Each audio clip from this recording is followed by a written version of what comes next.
what we need to understand is the impact of this, not just long term in terms of COVID now, but is this going to affect people in 5, 10, 20 years' time? And we just don't know. That's the challenge. Yeah.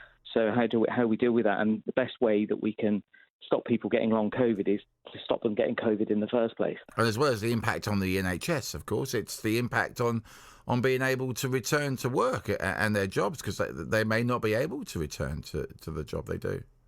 Well, this is the real sad part of it. I really feel for people who've got long COVID, and especially in the early days of COVID, we didn't know much about it. I mean, if you think just around this time last year, we didn't really know about it much at all, and we've had to really learn as we go along. So the impact on individuals, the impact not just on their physical health, but something I'm passionate about is about mental health, and the impact on how people feel about themselves, especially, as the lady said, if you're very active and now you can't be, that's going to have a real impact on your life. So people talk about COVID and the numbers. They often talk about hospital beds and often about older generations and the impact on the vulnerable.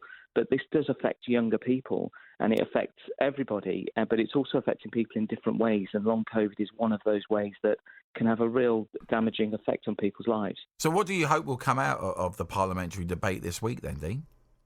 Well, I think my take with any debate, it's in part around awareness. I think from a government perspective, as I say, I've been fortunate being on the Health and Social Care Select Committee that we get to grill, really, people like Professor Whitty. I was interviewing Matt Hancock just last week and asking very difficult questions often, quite rightly so, that the public want to know. So that's been happening in the public realm. But I think when you debate in Parliament, that raises awareness more broadly, because ultimately Parliament is there as the voice of the people across the UK. And in my part, as the MP for Watford, I speak in the chamber to represent Watford and share the concerns that people raise with me in my inbox and when I'm out in the community and when volunteering.